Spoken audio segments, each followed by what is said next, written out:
बच्चों, आज हम एक तजुर्बा कर रहे हैं। उस तजुर्बे का नाम है कागजी खंभों की ताकत। जरूर अशिया यहाँ पर नोटबुक है, उसी तरह से सेलो टेप है, कैंची है और ड्राइंग शीट है। हमने सबसे पहले ड्राइंग शीट को जो है ना काट कर ही हमने इसको खंभे तैयार किए हैं। ये खंभा जो है मुरब्बा नुमा जो है खंभा तैयार किए हैं। दूसरा खंभा मुसल्लस नुमा खंभा तैयार किए और तीसरा खंभा जो है दायरा नुमा खंभा तैयार किए। अब हम इसके ऊपर जो है वजन रखकर देखेंगे कि कौन सा खंभा कितना वजन संभाल सकता है। 1, 2 पूरा होने दो। पहले कितने हो गए? 2। इस खंभे पर कितने हो गए? 2। हम इसके ऊपर लिख देंगे कि 2 जो है बयाजें ये संभाल सकता है ये खंभा।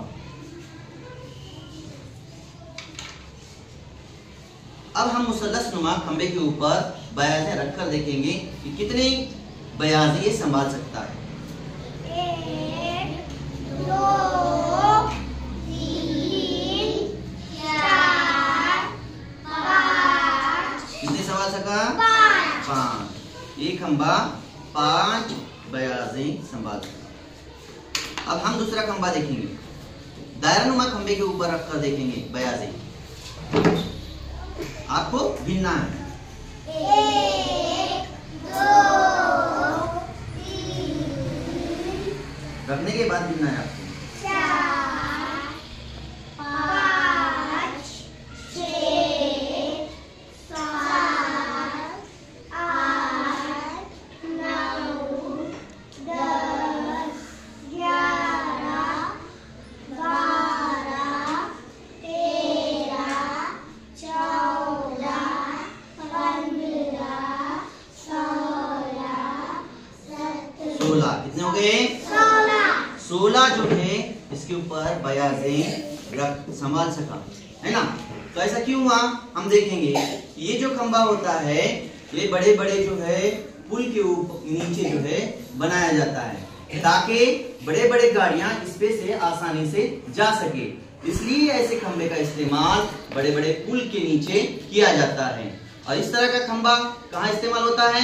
घरों के अंदर होता है। तारों का जो वजन, जो छत का जो वजन होता है ये चारों तरफ से संभाल सके, इसलिए इसका इस्तेमाल किया जाता है। बड़े बड़े बिल्डिंगों के अंदर भी इस तरह का भी इस्तेमाल सामने जो है शो के लिए किया जाता है ताकि वो वजन संभाले। लेकिन वो गाड़ियां जाती है के ऊपर से नहीं जाती है, लेकिन शो के लिए इस्तेमाल किया जाता है। इस तरह का खंभा जो है पुल के नीचे इसलिए नहीं लगाया जाता क्योंकि इसके जो है ना कोने रहते हैं, जिसकी वजह से बारिश के पानी की वजह से घिस जाता है। पानी जाने जाकर क्या होता है, ये खंभा घिस जाने की वजह से उसकी जो है ना सलाखें नजर आती हैं, इसलिए इस तरह का खंभा इस्तेमाल नहीं किया जाता। और बारिश के पानी की वजह से जो है दरख्त वगैरह जो है टूट कर जो है पुल के नीचे जमा हो जाते हैं और जो जमा होने के बाद वो जो पानी होता है तो पीछे वापस चला जाता है, इसलिए इसका इस्तेमाल नहीं किया जाता है। और इस तरह का खंभा इसलिए इस्तेमाल किया जाता है ताकि आने वाली जो गाड़ियां होती हैं इसका वजन आसानी से संभाल सकते हैं, इसलिए इसका इस्तेमाल किया जाता है। और जो सैलाब से आए हुए जो दरख्त टूट कर आए हुए जो होते हैं इसमें ये यहाँ पर अटक नहीं जाते, बल्कि क्या हो जाते हैं, आसानी से निकल जाते हैं क्योंकि ये गोल राउंड होने की वजह से ये फिसल जाता है, जिसकी वजह से जो है वो गोल वाले खंभे का इस्तेमाल इसलिए किया जाता है ताकि सबसे ज्यादा ये वजन संभाल सकता है। इसके बाद हम अगला तजुर्बा लेकर हाजिर हो जाएंगे। तब तक के लिए खुदा हाफिज़।